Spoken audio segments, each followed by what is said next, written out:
اپنے نفس کو کبھی بھی اپنی خواہشوں کا غلام نہ بنانا، یہ زندگی کا سب سے بڑا نقصان ہے۔ جب ہم اپنی خواہشات کی پیروی کرتے ہیں تو ہم رب کو بھول جاتے ہیں، اور رب کو بھول جانا تو زندگی کا سب سے بڑا خسارہ ہے۔ زندگی اللہ کے ساتھ زیادہ خوبصورت ہے۔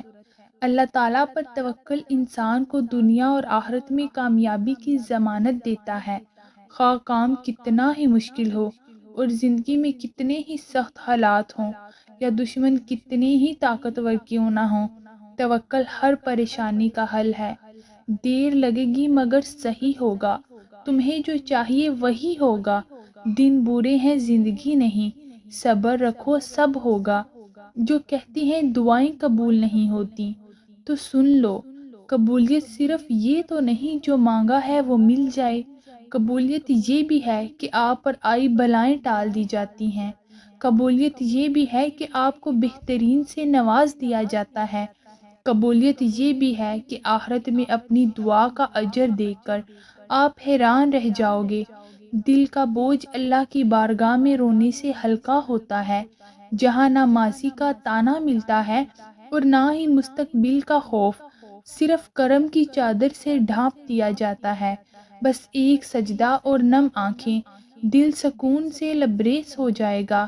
اللہ تعالیٰ سے ہمیشہ اچھے گمان رکھا کریں۔ آپ انبیاء کرام کی زندگی کا مطالعہ کریں تو جانیں گے جن آزمائشوں سے انہیں گزارا گیا، ہماری تکالیف تو ان کے مقابلے میں کچھ بھی نہیں۔ تو کیا وہ مایوس ہو جاتے تھے؟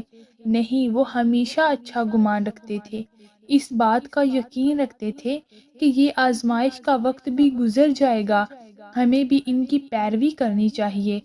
دعا کے بغیر کیا ملتا ہے؟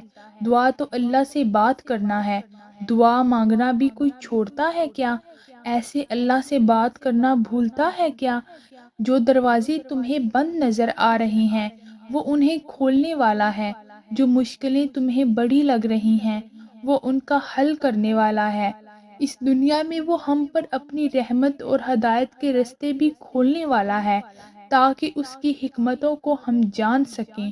بس تمہیں اپنے اللہ پر یقین رکھنا ہے، اپنے گناہوں کے لیے توبہ کرنی ہے تاکہ تمہارے گناہ تمہارے رب کے فیصلوں کے درمیان حائل نہ ہوں۔ ہر حال میں بس اسی سے مدد مانگنی ہے۔ اللہ کے آگے کیا گیا سجدہ تمہارے ہر مسئلے کو سلجھا دے گا۔ دل کو مایوس مت ہونے دیں، بس یقین رکھیں اللہ رب العزت کے فیصلوں پر۔ اگر دیر ہے تو یقیناً اسی میں خیر ہوگی۔ وہ رب دو جہاں تمہارے کام ایسے بنائے گا جیسے وہ کبھی بگڑے ہی نہ ہوں۔ دیکھنا ایک دن تم شکر کے سجدے میں ہوگے اور آنسوں سے تمہارا چہرہ اور جائے نماز بھیگ چکی ہوگی۔ تمہیں سمجھ نہیں آئے گا کس طرح اللہ رب العالمین کا شکر ادا کروں۔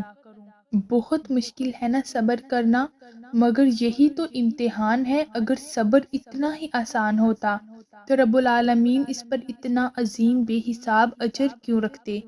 قرآن پاک میں اس کی تلقین بار بار کیوں کرتے؟ کیوں بار بار صبر کے بعد ہونے والے معجزوں کا ذکر کرتے؟ کیونکہ صبر آسان نہیں ہے، مشکل ہے، لیکن اس کو آسان بنانے کے لیے اللہ نے ساتھ نماز کا حکم دیا ہے، کیونکہ نماز کے باعث صبر کرنا آسان ہو جاتا ہے، انسانی روح کو شفا ملتی ہے، ایمان بڑھتا ہے۔ نماز اپنے آپ میں ایک مکمل دعا ہے، روح کی دوا۔ اس لیے جب بھی صبر کرنا مشکل ہو جائے تو رب العالمین کے سامنے جھک جائیں، وہ صبر بھی آسان کر دے گا اور راستے بھی سموار دے گا۔ وہ دن بھی دور نہیں ہے جب تمہاری دعائیں کن فیکون کے رنگ میں رنگ دی جائیں گی اور تم خوشی کے آنسو روتے ہوئے دنیا والوں سے کہو گے اللہ کا شکر ہے کہ تم نے ہمت نہیں ہاری، اور دعائیں جاری رکھیں اور اپنی من پسند منزل کو پا لیں۔